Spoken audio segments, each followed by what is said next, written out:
So I'm sorry. So this is part two. So yeah, so like I was saying, so Remy pretty much has everything. She had, hits, check, rapping ability, check, fine, check. Remy's fine. I don't give a fuck what nobody say to me. Remy's fine as hell for real.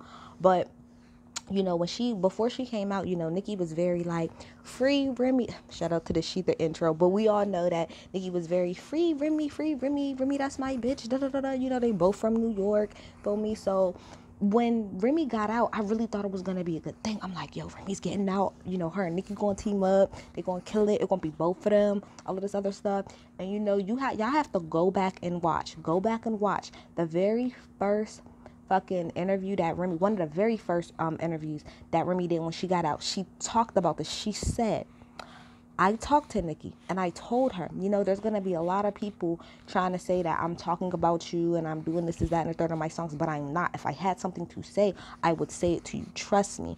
And the thing that kills me is like, people was trying to say, oh, Remy was coming for her and this and Remy was coming for her and that. No, love. I do think that that verse on Money Showers, there we go. Understand, you gotta nigga gotta understand. Cause what did she say? She was like, you were the queen, bitch. Nah, Harley. Who the fuck are you, your crown, bitch, Steve Harvey? Now, I do think she was talking about her right there. Now, but that was a little bit later. Maybe that was after they had already had conversations. But it was very annoying that just because she say, oh, this bitch or that bitch or this, that, and the third, or you ain't that bitch, that she's talking about Nicki. Because facts, if any other nigga fucking do it, when a nigga say, I'm the number one nigga in this game, can't nobody fuck with me, this, that, and the third. We don't do that. We don't go, oh, he was talking about him. Oh, he was talking about him. Not unless it's specific to that person. We don't do that shit. We don't. So that shit was really, really annoying. I'm pretty sure it was annoying as fuck to Remy too. So, then Nicki, I don't know. A lot of people say, oh, it's because All of the Way Up came out. But I feel like even with All the Way Up being at the top of the chart, Remy was never coming for Nicki's spot. That's the thing. Nicki's spot is cemented. She's cemented. She's not going anywhere. That's the confusing part. But I'm like, you want to know what? Maybe she feels some type of way because no lie, if you're the only bitch running shit for damn near a decade, and if somebody come up out of nowhere, maybe you would feel some type of way. I don't know.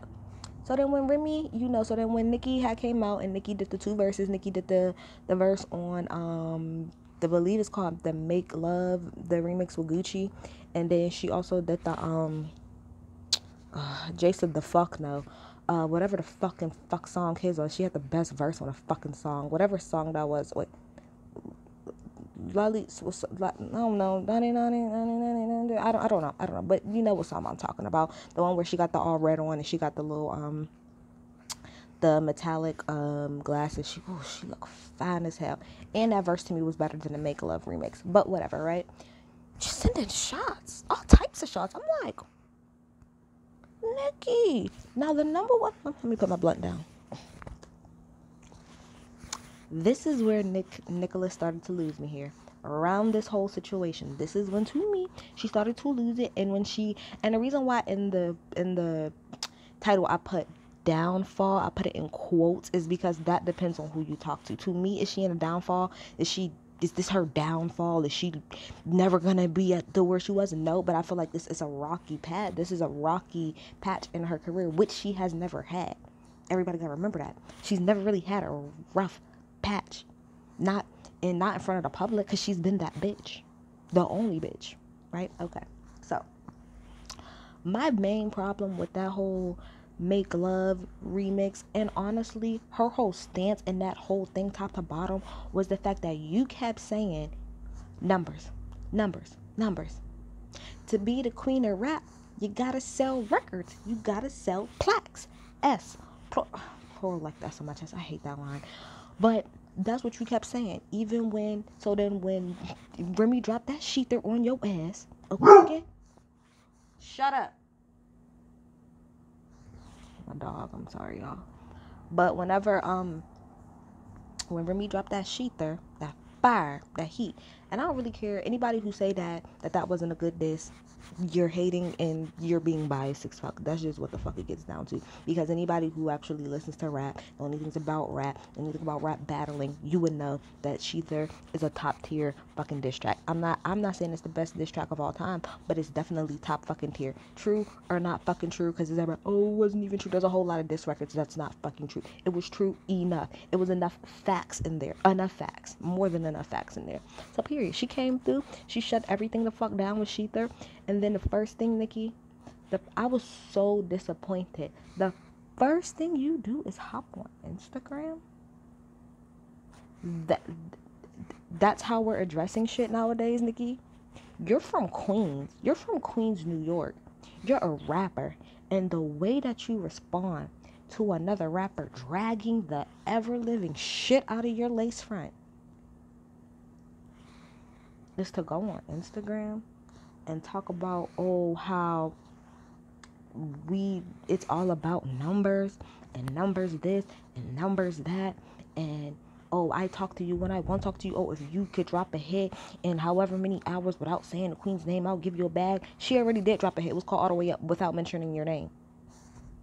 Where's her bag at, sis? Oh, okay. Like, that shit was pissing me off, especially because I don't stand for her, but I really, really, really go up for Nicki. I really the fuck do. I have whole days dedicated to Nicki where I sit here on my fucking couch and I watch nothing but Nicki videos all fucking day.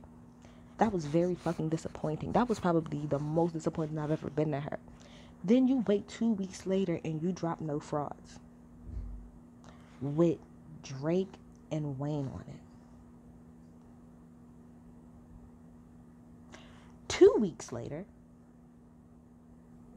with help from 2 people. And you could have did that shit by yourself, because guess what? You had the better verse. Your verse was better than Drake's. Your verse was better than Wayne's on that fucking song. And it's not even, and then on top of that, your verse, to be quite honest, to me, it was okay. You took like 2 shots in there. Now some people be like, oh, well, she didn't have to address her because she's the queen and this, that, and the third. If you was going to address her, you should have addressed her all the way, point blank, period. And on top of that, I think that was a missed fucking opportunity, because at the end of the day, that could have been a dope ass fucking battle between female rappers that we ain't never fucking see. Fine, Nicki, fine. I think you played that shit completely fucking wrong. Completely wrong. Because you missed the whole point, in my humble opinion. You missed the whole point. To you was about, oh, about numbers and about this, that, and the third. Oh, but you didn't know that the next bitch was going. You can't say that to her. You can't say that to her. So let's slide along now and move on to Cardi, right? Okay.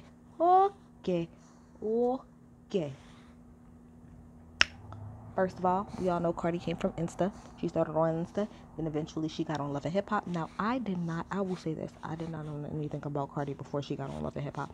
I never heard of her, never seen anything about her. I had to go, like when they announced it and everybody was all geeked, I had to go to her Instagram. I'm like, who the fuck is this bitch? Love her personality. I was like, oh, she's cute. And she got on Love and Hip Hop. And I was like, oh, I like her. And what song was it? I think I was scrolling on YouTube and ran down on that bitch twice. Yeah, you know me, I be with whatever. If a bitch be with me, we gon' be forever. That was the first song that I listened to by her, and I was like, oh wait, she ain't no Mariah Lynn, she ain't none of these other little bitches. She got something. Okay. Then Gangster Music Bitch Volume 1 came out, listen to that. Volume 2 came out, cool.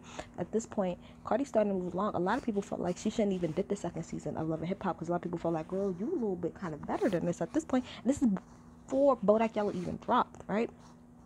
Cool, Cardi's moving along. Bodak Yellow dropped. We all know what happens from there. Takes off. Bodak Yellow dropped. It's like a wave, like a Cardi wave just hit after that. It was Cardi motherfucking stop. Every fucking way you love Cardi. And I could understand how that might be. You could feel a little bit insecure about that. You feel me? It's kind of a girl who kind of, to you, probably came kind of out of nowhere. There was a lot of females, like I said, on the scene, you know, before Cardi, you know, in between Cardi and Nicki, and had been there for a while and then popped the way that Cardi did. But at the end of the day, what Cardi said is true. The public fucks with people who are genuine. When you can genuinely like see this is really how that person act. She don't act different nowhere. Even now, she acts the way that she did when she didn't have shit. People fuck with that. You know what I'm saying? And one thing I can kind of say about Nicki is personality-wise, she hasn't always been the most likable. And that's just a fact. It's not that I hate her or nothing like that, but I can see why a lot of people did not like her personality-wise. All the little interviews that she did, she real uppity, real, feel me? She cool as fuck to her fans. But I'm just saying, I could see how from the outside looking in, people would not fuck with her for real. So when this whole situation happened, you know, and then Cardi comes on, and all little rumblings coming on. Oh, they don't like each other. Oh, they don't like each other. Oh, they don't like each other. Okay, then the whole motorsport thing happens. Oh gosh, they wasn't on set with each other. Oh gosh, this. Oh gosh, that. I just really wish that like either neither one of them would have addressed this, or they would have just both addressed it at the same time and had it done and over with. Because the shit was so fucking annoying. I'm talking about from both sides, Nicki and Cardi. It was real annoying. But for the longest, it was annoying on Nicki's side because Nicki was fucking playing victim a little bit too much for me. This bitch, she sat on the radio and cried. That's when I said, oh girl, no, this ain't it. What are you doing? Are you really sitting on her crying? What did she say? The love from Cardi was not genuine. Same words Kim said, like I said in my last video. Genuine. What else do you want her to do? Like Cardi said in that videos that she did later when she was just a her, bitch, I do respect you. I do fuck with you. But what I'm not going to do is kiss your ass. And I'm not going to suck your dick the way that the rest of these bitches do. And I feel her on that. I'm not doing that shit. You didn't get me to where the fuck I am, bitch. I worked my way here. Yes, you might have paved the way a little bit for me, but bitch, I don't have to suck your dick because of that. And what really pissed me off is she sat in that fucking interview and said, I feel like she should have thanked me for being on that record because how many girls would be so happy to be on a record with Nicki Minaj? Pause, bitch. Pause for 2 seconds, Onika. That was not Cardi's song. That was not Cardi's song. That was the Migos song. Tell them to say thank you. Tell them to fucking say thank you. Was it a look? To me, that situation, if anything, the only person who really benefited, Migos. And that's how stupid, for real, that a lot of people people are so stupid they didn't even look at the situation that way. The Migos benefit off of that whole situation between fucking Cardi and Nicki. Cardi didn't benefit off of that shit. The Migos did. They benefited off of that shit. They did. That was not her song. So that shit always rubbed me the wrong way. Oh, she needed to say thank you. It would be different if Cardi had a song on her album and, you know, she asked Nicki to come and do a verse, and she asked the Migos also to do a verse on her song, and then they both came and did it. I can understand at that point Nicki not saying, oh well then bitch, I ain't even get a thank you or not like that. Cool, I get that. But when that's not even her song, why the fuck would she thank you for being on a song that's not hers? That doesn't even fucking make any sense. Like, that was the dumbest shit to me that she said throughout this whole fucking thing to me. That was dumb. She don't have to say sorry. She don't have to thank you for nothing. Not as far as that fucking situation is concerned. Bullshit. Then we roll into the whole... It was just so much. I can't even sit up here and talk. It's just too much. The whole situation at the fucking Harper Bazaar party, that was a fucking mess. Cardi, you dead ass fucking wrong because there's a time and a fucking place for everything. At the same time, Nicki, you got a lot of mouth, but you all up against a fucking wall not doing shit. You got your fucking security guard, Ra wannabe Muhammad Ali fucking Lee trying to run in and fucking do some shit. I can't stand that big ass bitch. Bitch, sit the fuck down, because what the fuck do you do? Go sit down. All you fucking do is run behind Nicki. You and that bitch ass and Brookie, Brooke, whatever the fuck her name is, Brooke wannabe Hogan, whatever the fuck her name is. That bitches don't got no other business other than running behind her. Get some fucking business. Period. I'm tired of y'all two bitches. What the fuck is y'all, her security guard? I'm so tired of them. They need to go. Nicki, those two bitches are gonna be your downfall. Them bitches need to go. Them bitches need to go. Cardi, as far as Love and Hip Hop is concerned, Cardi's at the fucking elite of Love and Hip Hop as far as I'm fucking concerned. Them bitches is bottom of the barrel. Brooke, you was on what, fucking one season of fucking basketball? Get the fuck out of here. You wasn't even a basketball wife, bitch. Don't even fucking do shit. I'm tired of them. Nicki, get rid of them hoes. I'm tired of both of them. Get rid of them hoes. They're gonna be a fucking downfall. I'm sorry, I had to go off because I really don't like them two bitches. I really don't like them. Because to me, all they fucking do is ride Nicki's coattails. That's all the fuck they do. They ain't got nothing better to fucking do. They ride her coattails all day. And I hate bitches like that. Get your own shit. Don't try to ride off of what the fuck I do. Anyway.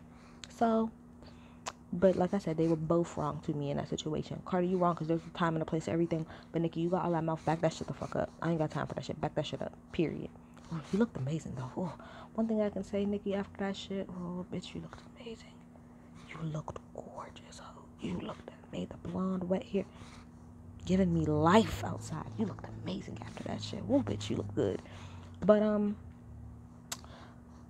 then, you know, I guess I understand why Cardi got fed up, because bitch, you're not just gonna keep saying my name and keep alluding to shit and I'm not gonna say anything. And I felt like everything that she said in there was true. The only thing, I mean, Cardi, you talking about you got songs that Nicki turned down, or you got them first and you turned them down, that she got them. Nobody gives a fuck about that shit. I don't care about that shit, at least. I just feel like there gotta be a line of mutual respect. And so then with Nicki and going to this whole queen thing,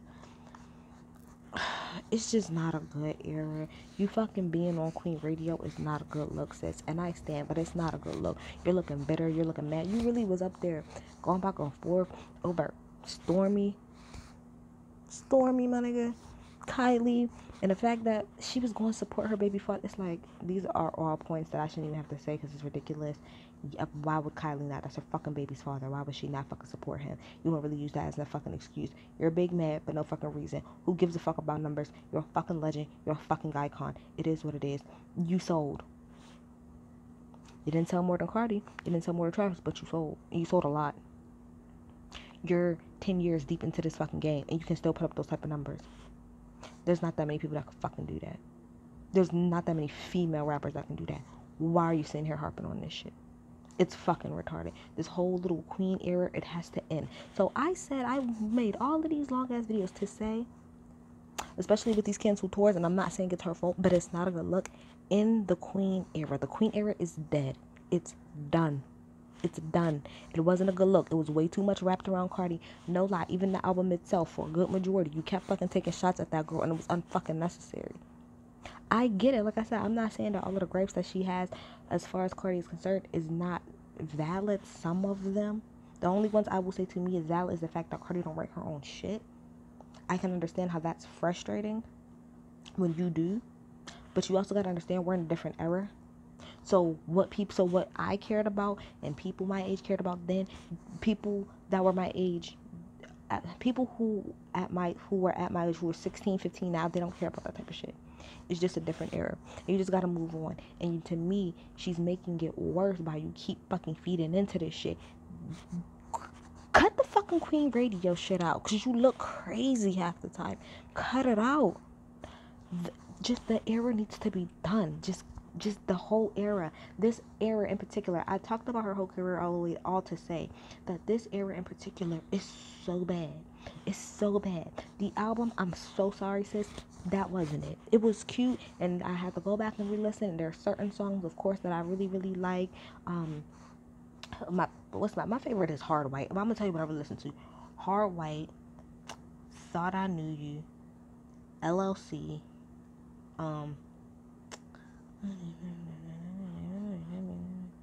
whatever, back to back, whatever song that fucking is, that song. That's really it. I got maybe like 4 or 5 songs off the album I really listened to. The album to me was not cohesive at all. In subject matter, it was not cohesive. In sound, it was not cohesive at all. I think what most people's problems is that, Nicki, you're at a certain age and you've been in this game for a certain amount of time. Fuck Cardi for a second, because I'm not even talking about Cardi. Fuck that shit for a second. The content in your music needs to change.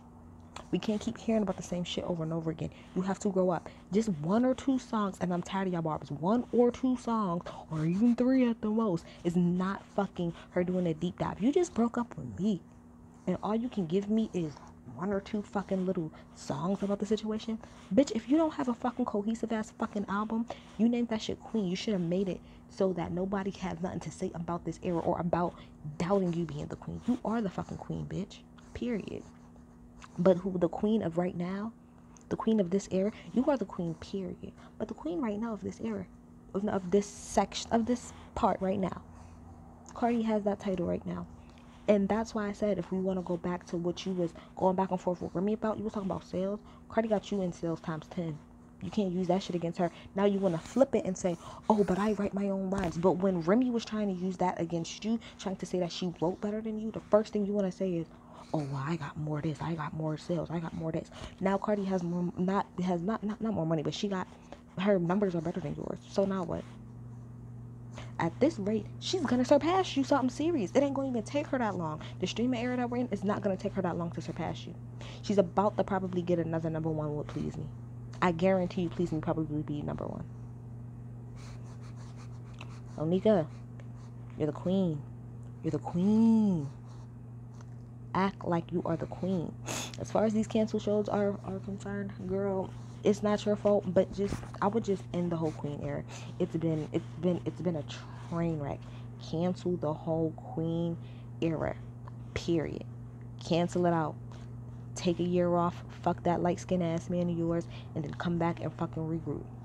Without Cardi being on your mind. Because it was clear that this whole time Cardi has been on your mind. And maybe you have been on hers too. I wouldn't doubt that shit. I wouldn't doubt it. I would not doubt that shit at all. But it's not reflecting in her music. It's not reflecting.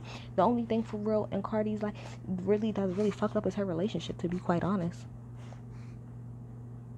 But on the outside, it don't look like you are affecting what the fuck she's doing. But she damn sure is affecting what the fuck you're doing. Get that together, Onika. I love you and I stand for you. And I want both of y'all to do better. But we're not going to talk about Cardi because this ain't about her. This is about you. I want you to do better, sis. Do better. All right, y'all. Comment, rate, subscribe. Thanks. Bye.